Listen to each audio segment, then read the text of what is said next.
Okay, welcome. It's January 7th, and Scott Woods here, and this is the Rock and Roll from A to Z series about Richard Meltzer's The Aesthetics of Rock. And I think this is the fourth recording I've done for this series, new recording, and it's 2025, so new time to kick into it. And I'm happy to have back Wade Oberlin from Ohio. If you haven't watched the previous conversation I had with Wade, which we did a couple months back, please do. Wade runs the Richard Meltzer fan club and is, a real fount of knowledge, I think, about Meltzer through his whole career. Like, you definitely have a lot of material and a lot of knowledge about Meltzer, going much deeper in the later years than I do. And you're in touch with Richard on a fairly regular basis as well. So anything you can bring from that into our conversations is great. So how you doing, Wade? Anyway.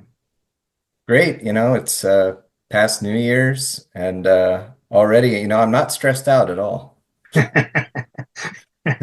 That's an But accomplishment in I've 20. got plenty of books I can dive into and radio programs, TV shows, things of that nature. I really enjoyed the last interview that you had with Tim Ellison was all So these do you different mean do groups. you mean the interview with Tim and Richard, or just me and Tim? Oh, you, Tim, and Richard. Yeah, okay, yeah, the Yeah, last which I just posted a couple of weeks ago. Yeah. the most recent one, there were so many artists mentioned, even Pagliaro was mentioned. Mhm. And I noticed recently in my research that Billboard magazine had all these rock critics give like a list of their top 25 records, and uh, we're not used to seeing lists like this come from Richard.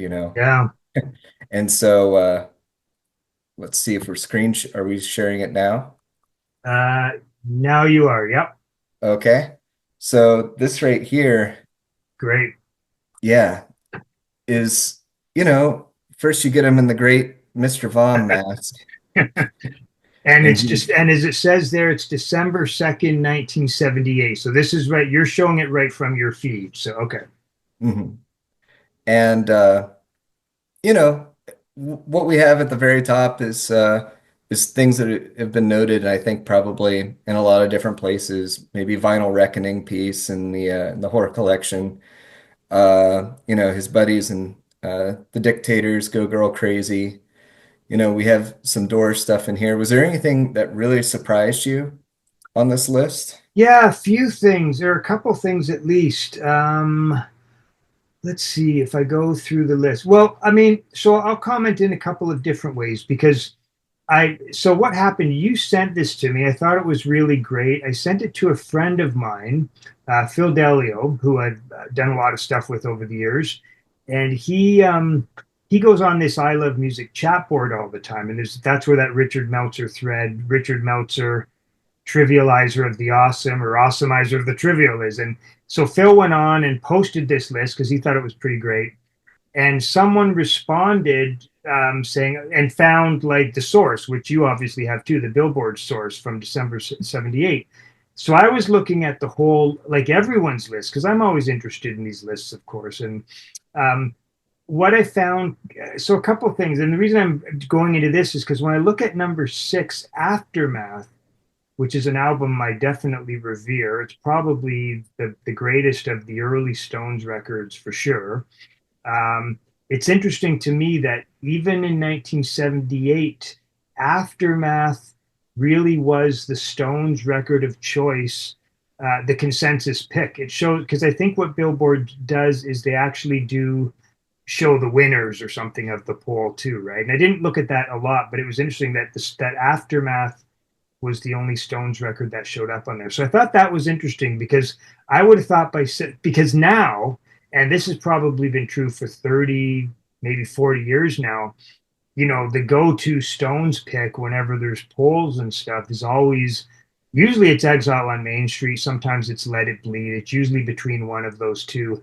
So it's kind of fascinating to me that the critics' heads were still into Aftermath. And I would guess from things Meltzer has said and has written that he's still definitely a Rolling Stones, Brian Jones camp And in many ways, I'm kind of there. I'm sort of on the cusp between that stuff, but Aftermath is definitely a great choice. Um, and jump in anytime is what I'm saying. Well, yeah, first of all, Brian Jones, absolutely. That was something that was brought up. And so, Yeah. to see Aftermath on there. I believe he's also got Aftermath like framed Oh, uh, really? at his place. And Aftermath was the first album I ever had by them. Great. And but so yeah, it's nice to see. The thing that really caught me was the Jan and Dean Golden Hits Volume 2. I saw that on another list somewhere. I forget which magazine it was, but the one where they're saying like they're coming from all over the world, you know. I think that has a little bit of something to do with it. There's a couple interesting Jan and Dean songs that he lists or that he writes about in Aesthetics that I Mhm. didn't know before. So, and I think they're a little bit more obscure. We should also mention that one of the great things that struck me the first time I read Aesthetics of Rock was that, and it's pretty early in the book, I think, he talks about um, the Coke commercial that Jan and Dean did. Oh, And it's pretty great. Like he has some I can probably find the quote. Maybe we'll go to it at some point. That was kind of a cool little move for him to do that, I thought. So it feels like it would be like Technicolor coming out of the radio. Here comes Dan and Dean. Things go better with Coca-Cola. Things go better with Coca-Cola. Life is much more fun when you're refreshed. And Coke refreshes you best. It's the refreshing best. The little old ladies from Pasadena, the swinging young honeys from Ipanema. The other big one at number 10, showing, yeah, his love surprised to of see that the on Great there. North is Yeah. Pagliaro, Time Race. Well, and that's so interesting because I don't know that album.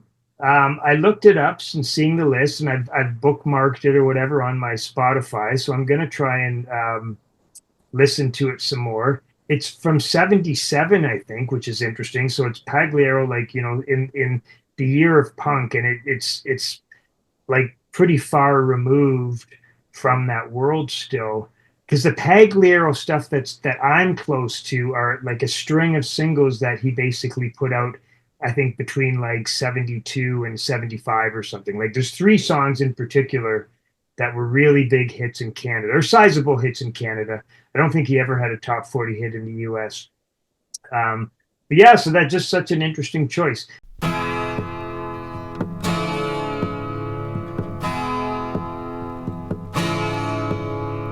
Ooh, you, how would I know just to hold you? How could I show that I want to? 'Cause I do wanna hold you, yes I do.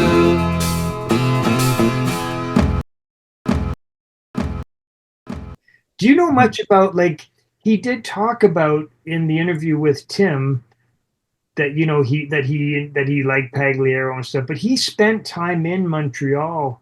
So I assume that maybe comes a bit out of this, right? Like didn't Richard actually write in LA as the capital of Kansas that Montreal was actually one of the places he considered moving to from New York? Am I right about that?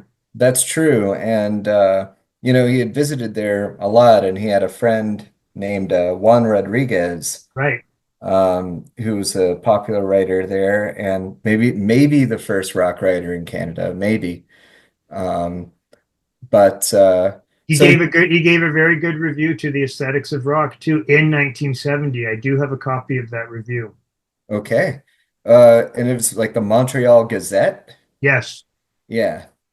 And so, yeah, this past year I was using newspapers.com, and I mean, he worked there practically his whole life.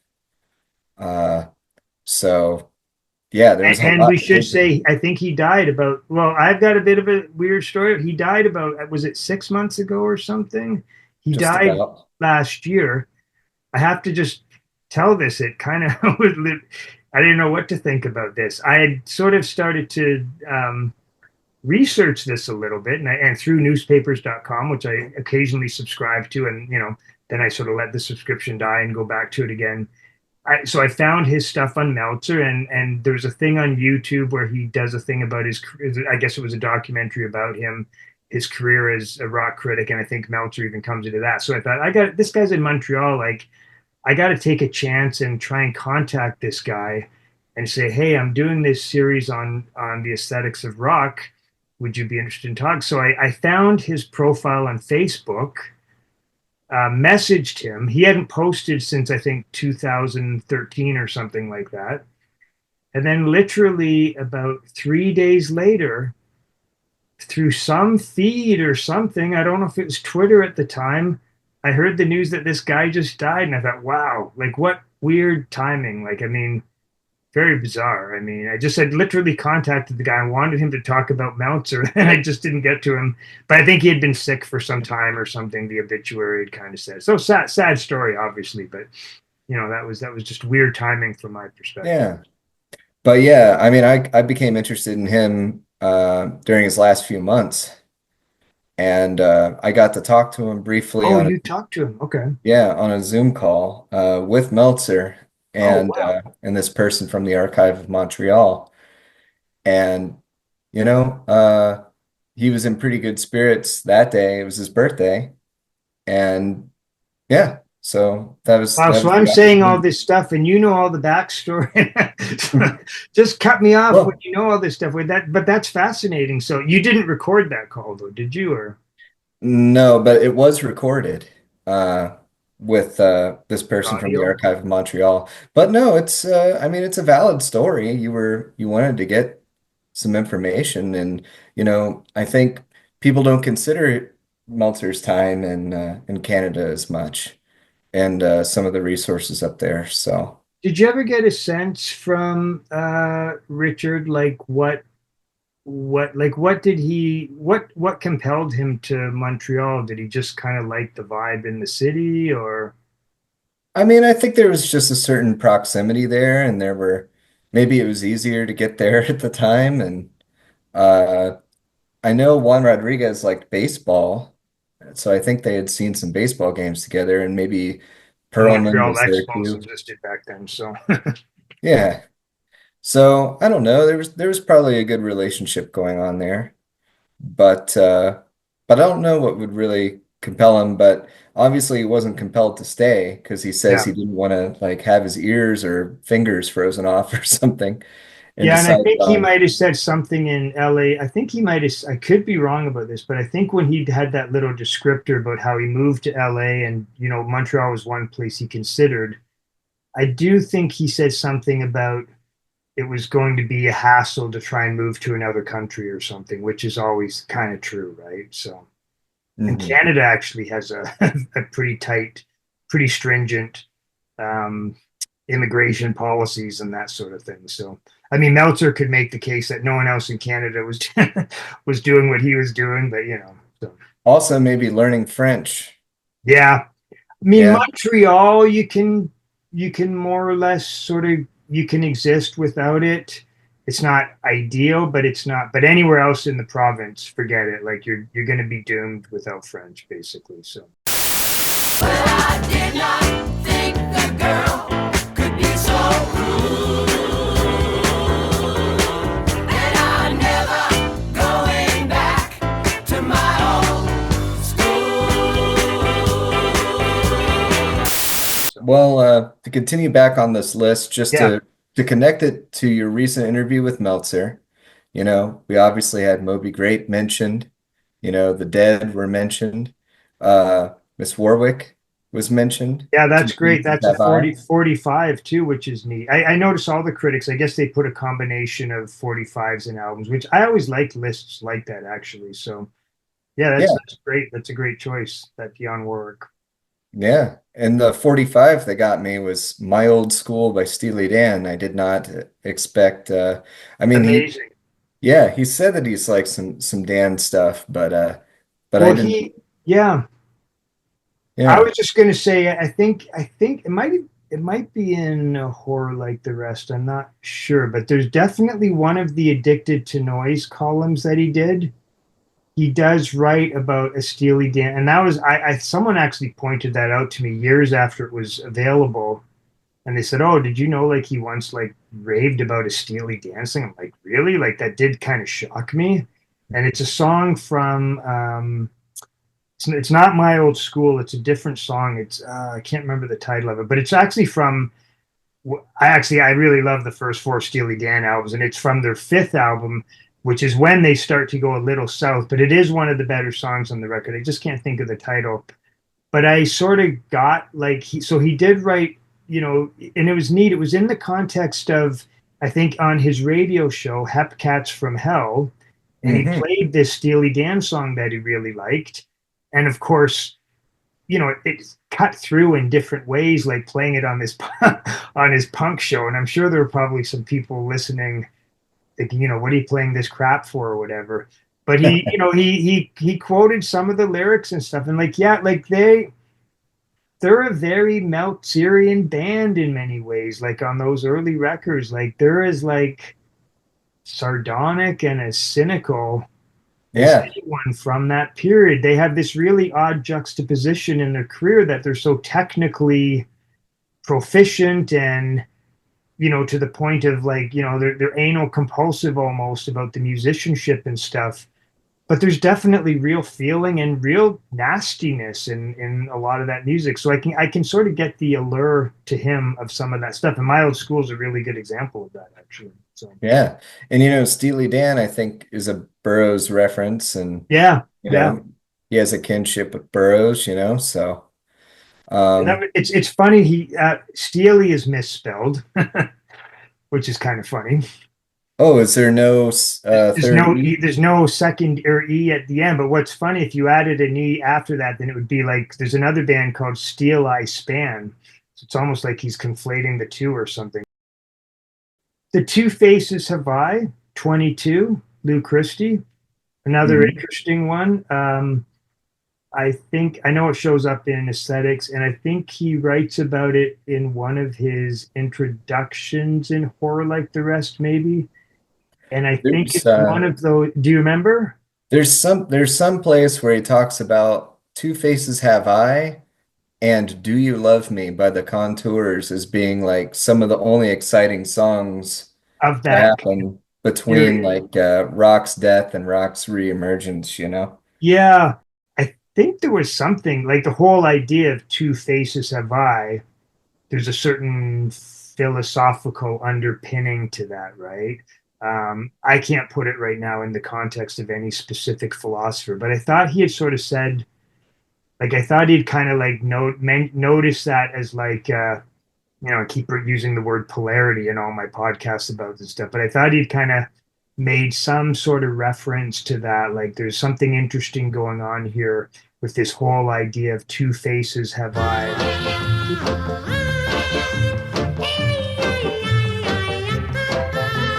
The Frank Zappa kind of surprised me, actually. Apostrophe. The fact that Zappa made it, yeah, because And I would have thought if he would have made it, it would have been one of the early Mothers of Invention albums. Like most rock critics did not like the '70s Frank Zappa stuff much. I know Lester Bangs was, kind of hated Zappa in that period. I think so. I would love to ask Meltzer about that apostrophe. I mean, yeah. With Nashville Skyline from Dylan, I yeah. know that I think it's Idiot Wind, if that's a track that's on there. No, that Idiot No? Wind is from Blood on the Blood on the Tracks, Tracks, yeah. 75. Nashville Skyline, that's a really left field choice. I mean, I assume it's just what he was listening to at the time, and he really probably likes the record, but I actually think it's probably the weakest of Dylan's '60s albums. It's the last album he released in the '60s. It's Dylan going real country basically, and he does a song with Johnny Cash. Hmm. I just don't think it's a strong record. There's a few good. Lay Lady Lay is on it. That's a great single, and there's a few other okay tracks. Wonderful Radio London. Whoopee. The one that really surprised me was the Who Sell Out. Hmm. Yeah. I mean, Who are hardly referenced in Aesthetics of Rock, and I mean, their high energy shows are mentioned. That's part of the live context that I was thinking about. But yeah, I think he had said somewhere talking about the Who is like the Who seemed like a group that didn't even totally exist, or Hmm. like maybe they're just not in his world. They don't quite measure up to Beatles, Stones, or Kinks. And Kinks are on here, and he's brought something else up on the Addicted to Noise website back when it was still current. Um, in talking about The Night Alone. It was like one of his listening choices for reading The Night Alone too. Oh, wow. It's a really great Addicted to Noise piece too. We can probably look at that one some other time. Yeah, well, that sounds good.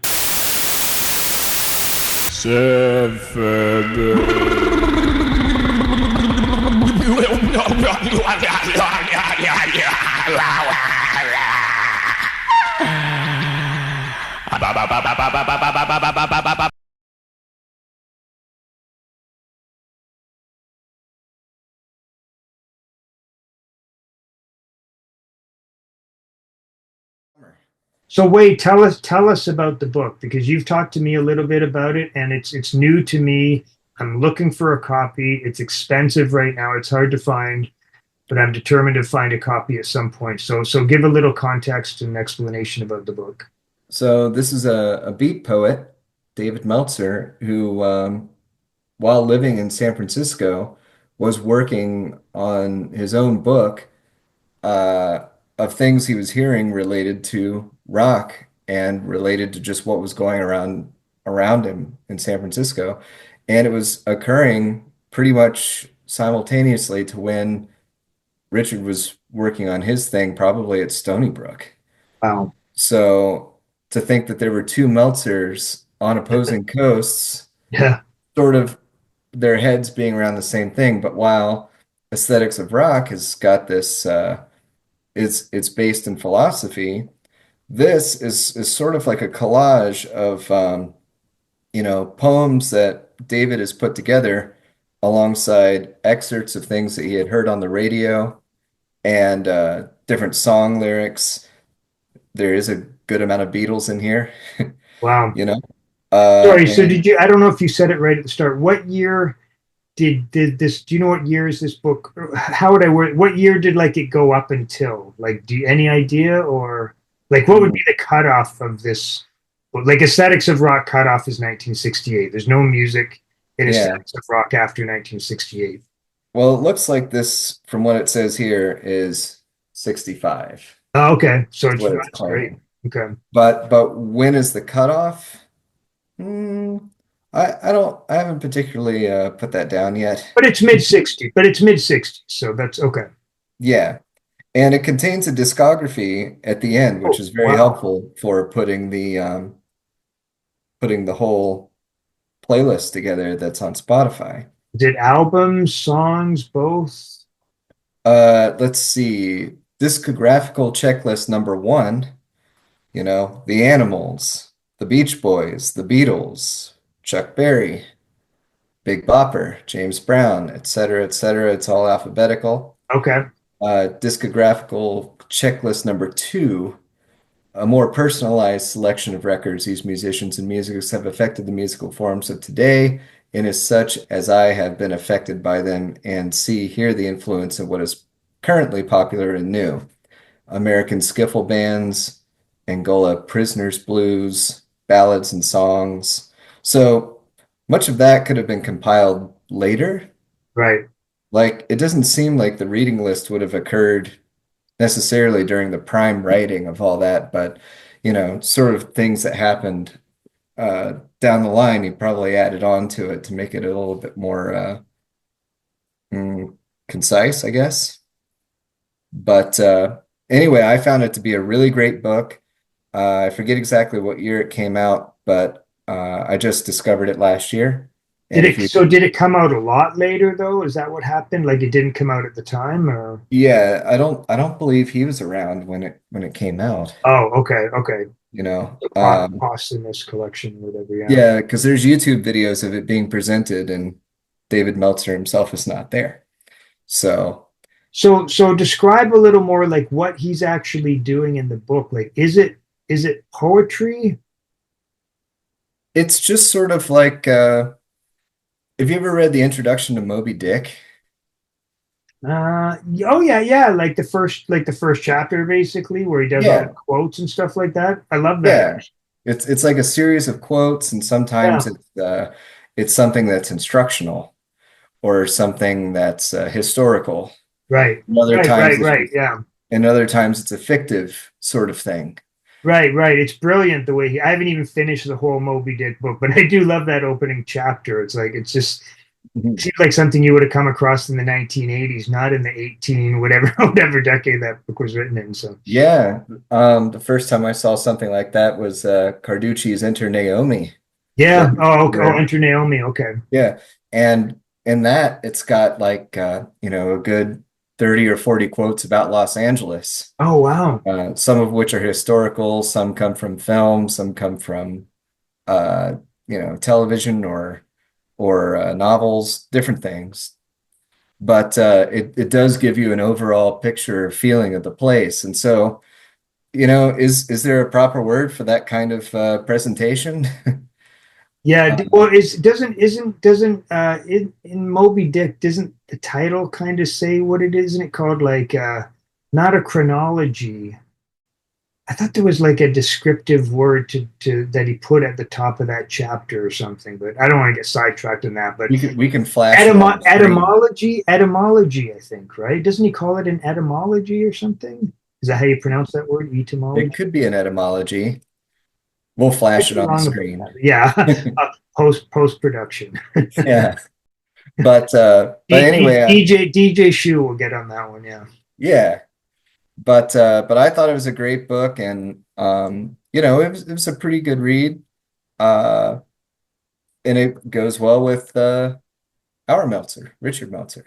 And can you say anything about the two Meltzers uh, having any communication or what Richard Meltzer? Because you've talked, I think, a little bit to Richard Meltzer about. I don't know if you talked to him about the book or just Yeah, I David don't know Meltzer. Or, the details of their meeting, but apparently they had known each other for years. hmm, And so when they finally met, they were like, "Hey, fellow Meltzer." wow. So, and they did have an opportunity to meet, and I guess it was documented. There were photographs of it, and I've seen them, but yeah, I mean, I find it pretty interesting, like that he was able to know of him for so many years, and then when you finally get introduced, it's like, hey, old friend. Yeah. Haven't even really spoken before, maybe. And I wonder though why like is it called Rock Tau or Tau? What is it called? Rock? Dow. Okay. Yeah, it's pronounced Dow. Okay.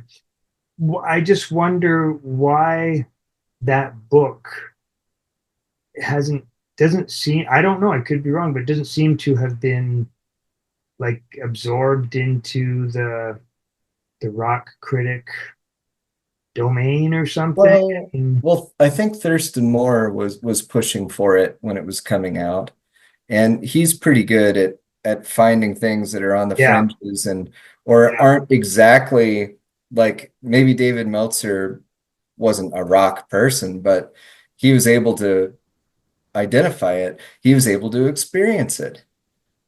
It was through osmosis or something. It was just something that was in the air, and like he felt that he could document it, and he did, but he wasn't working within any sort of emerging industry or something. sure, sure. Like but he did document it fairly well. Well, it's like what Meltzer said when Tim and I interviewed him. I loved how he described what he did, and I think he sort of made it sound like it's just something that he thought about recently, that he thought of himself kind of, or he sees now what he did as kind of a war correspondent. And Mhm. I think that makes sense, and that kind of ties in a little bit with maybe how you're describing it. Like I go back to this all the time with the aesthetics of rock. It just it is a document. Like it's not it's not literature in one hand. Like all rock writing is ultimately literature, right? Like it uses the form of literature to tell you something. It is literally that, but it's not that in the sense that it's not like it's not practiced writing, or it's not, he said, Rick Meltzer himself says in his 80s forward to the book, something like, I was just slapping paint on a canvas at the time, basically. Like that's what it felt like I was doing, just spilling words on the page, and words just kind of happen to be the form. But that's in part why it's so valuable to me, because you capture something through that method that is different than sitting down at your desk, which, and this is not to critique that, because I've spent many years myself doing that and it's a worthy occupation, but it is different than sitting down and sort of studiously, thinking about things in a certain, I mean, he does that obviously a little bit. You can't write a book without, you do have to type words on a page and think about what you're going to put on. But it does have that war correspondent thing. Like, I just have to get this stuff down and, let it sort of live as is. And it sounds maybe a little bit like that's how you're describing at least Yeah. David Meltzer's situation, if not the book itself, which I've never seen. So I mean, why wouldn't you want to relate it to war correspondence, especially during something like the Vietnam War and the draft actually being something that you have to willfully avoid? that true. And even the war, the domestic war, like rock was the Beatles and the Stones were in a front. I'm not minimizing the point about the Vietnam War. I want to be clear about that, but you know,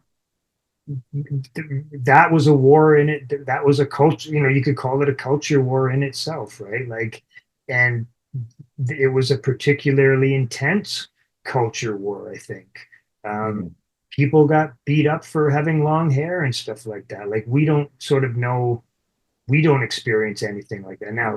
Now there's all sorts of new culture wars that are awful and terrible for lots of people, Oh yeah. particularly people not white men. Obviously, and that would have been even obviously doubly so back then or whatever. But that was so yeah. Like, war correspondent works on many levels, is all I'm saying. Like, it was an intense time and a joyous time too, right? To like be having all that great music on the radio. So it's an interesting way to. I really liked when he sort of threw that out there, and you can take it in a lot of different directions, I guess. So. You gotta know how to call it. Gotta know how to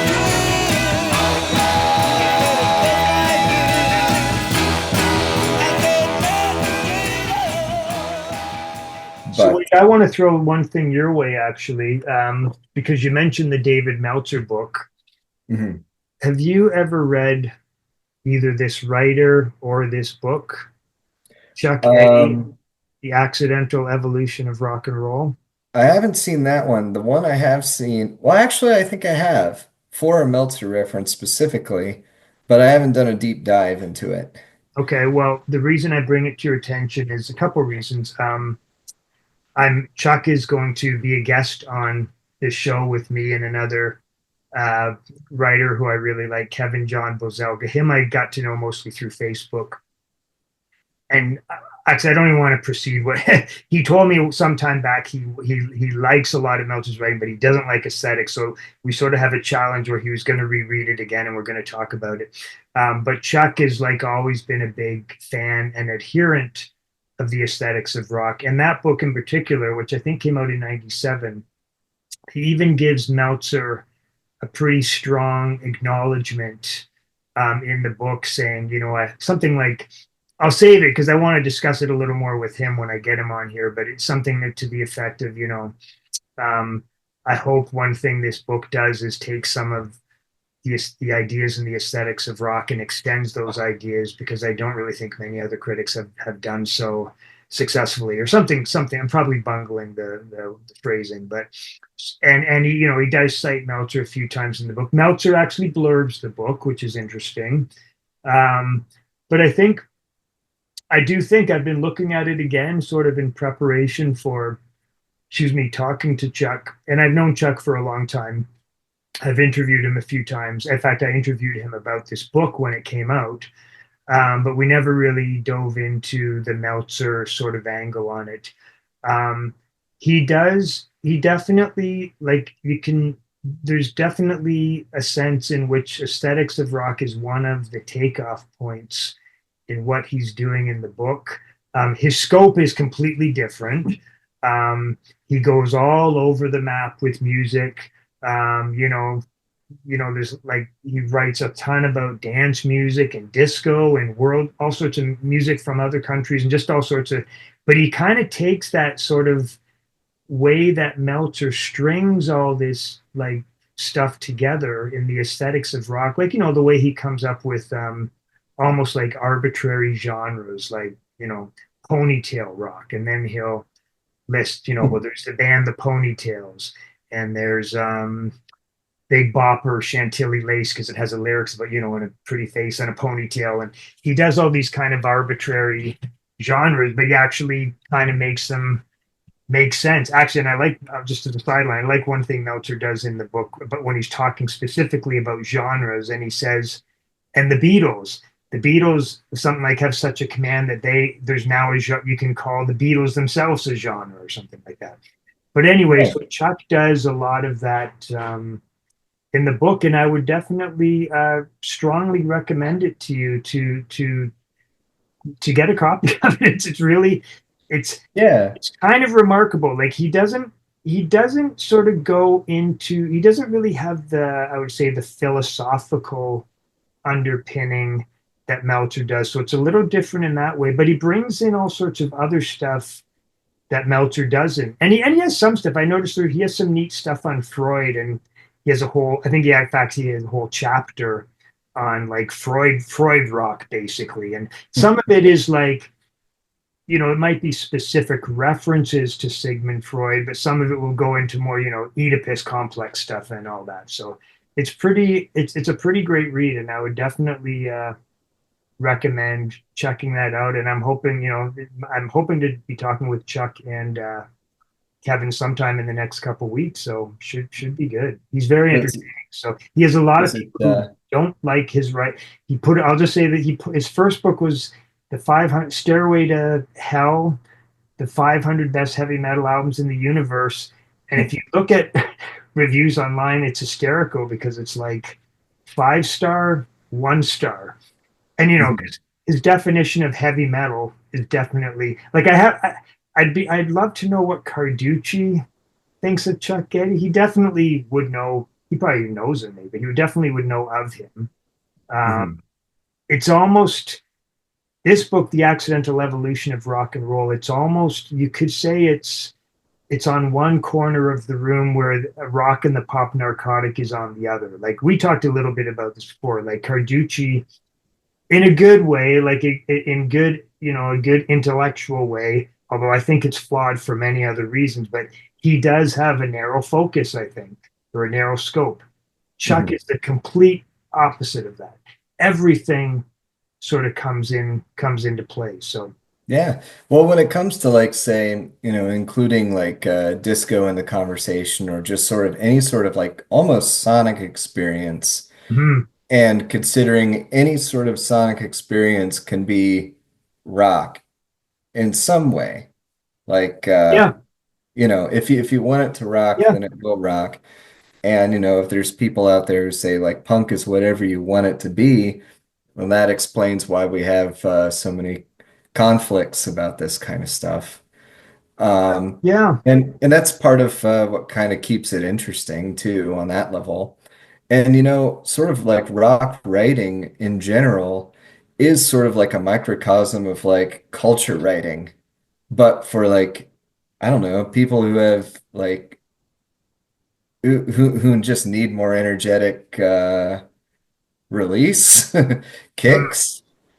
I don't know, but but yeah, it seems to me that, the form of writing and talking about the stuff is just like some people graduate from rock writing and go elsewhere once they find, something else that they enjoy. But a lot of people stay there because, they're comfortable with it and they want to watch something develop, and you have someone like Chris Gow who's always going to be, he's their dean of rock criticism, but Yeah. he'll be reviewing like Beyonce and stuff, And yeah, and then I think there are those who want to stick to they like their heavy metal, they like their punk rock, and so it's a little bit insular. It's focused, but it could be insular. Yeah, it's funny. You said something about the use of rock or something, and I was thinking because I was thinking of the aesthetics of rock in the context of the accidental evolution of rock and roll, and rock and the pop narcotic, and it's kind of funny in a way because I think of the aesthetics of rock. Like I mean, this would have been another good question to ask Richard Meltzer, but maybe it'd be one of those things where you would have had asked me in 1969. I can't answer that now, but it's interesting that it's even called the aesthetics of rock because in many ways the book, like there's a it's like it wouldn't be as good a title though, but it could almost be called the aesthetics of pop in many ways. Like it's it doesn't like it's written at the emergence of rock, right? Like it was rock and roll. And then when it sort of turned, this is my understanding of it. I mean, this is kind of a typical history, but it started as rock and roll. And then when sort of albums and FM became the sort of dominant, mediums or whatever, it sort of became rock.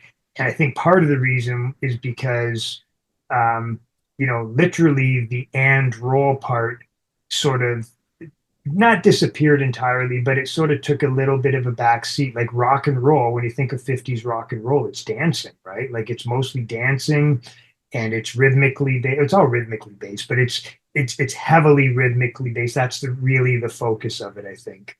But when you get into the sort of post, especially like starting 65, 66, and it becomes a little more head music and it does lose some of the and roll, right? Like if you listen to Sergeant Pepper compared to Meet the Beatles, it's a different unit altogether.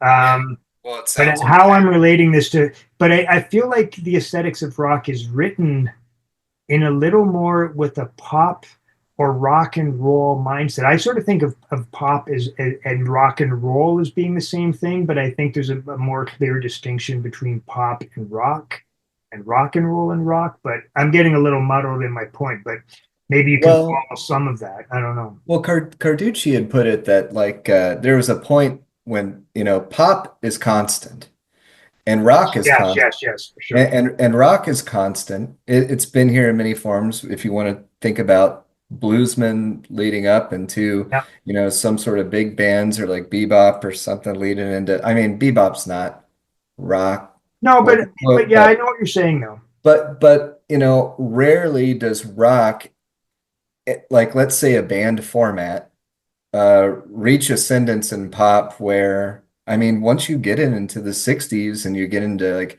how many tracks can we play with, you know, Yeah, uh, there's just a moment there when it transcended everything. And yeah, it's like rock and pop were the same, and it could have been aesthetics of pop and it would have been interchangeable. And then later on, someone would be we'd be talking right now and we just like, well, you know what? That really should have been aesthetics of rock, like yeah, rock its yeah. most Well, and I think sort of historically, the word pop was not always sort of used like very favorably, like in the realm of rock criticism, really, in some ways, until more recent decades. I mean, like the best rock critics early on did, love pop music, and I would put Richard in that group. He might not call it pop music, but he experienced the pop moment at its, maybe at its finest, like that, or that, 64, 65, like, and it ties in even with Andy Warhol pop art in some way. Like pop was a big term that implied a lot of things. But I think there was definitely, the fact that it was rock criticism, maybe. Um, there was not always a lot of favorable writing about what might have been considered, pop music, and singles were always kind of more frowned upon than albums, Mhm. especially maybe in the early 70s when, rock criticism really started taking off. I mean, I don't think a lot of Kriskow was, and Marcus and some people like that, and Meltzer. Those are the people we know, though. But there's like dozens, if not hundreds, more writers who were writing about and I'm not like I love Layla and all that sort of stuff, but they're writing about records by Cream and Derek and the Dominoes and the extended jams and all that kind of stuff. So When you read Chuck Eddy, does it make you think of the Heaven Rock section of AOR at all? The way he talks about ponytail rock or something? oh Or yeah, like that stuff's like all like that's a really I mean what, I'll just tell you what kind of like if it'll make any sense, even just reading a couple of the chapter titles. um like he's got it. I love this one, and this is definitely like I think what would you say, extending one of Meltzer's riffs in one ways, and I think Meltzer sort of does this a few times. He's got a chapter called repetition, repetition, repetition, repetition, repetition, repetition, and repetition is something that is shows up in the aesthetics of rock as a move a few times, right? And if I really like what he does about repetition in the aesthetics of rock, sort of, you know, yeah, it's like I so, forget so, there's so. yeah, Yeah. yeah. And he talks about how it's an affront to some listener. I can't remember that's one I'd have to look back before I try and bungle. But I know he's got a few good riffs in there. That the power ballad revolution, the great sellout debate, Garden of Eden rock, the bubblegum disco connection. This is a really Meltzerish one in a way. Nursery rhyme, kitty game, bedtime story rock. Meltzer has a Huh. whole little section, which I've played with a few mixes here and there, where it's like Little Star by the Elegants and Swinging on a Star by, like, he has this whole like little nursery Yeah. rhymes were literally put into the form of these great little rock songs, and they really worked in that context. All right. Well, thank you, Wade. That was a blast, and we will talk soon. All right. Yeah. Great to see you, Scott. Thank you. Okay, take care, Ray. Bye bye. Bye-bye. That never shine are shining tonight. I'm feeling groovy tonight, 'cause I found a girl. I used to go to parties all alone, but now I can't see how. I live a life of misery.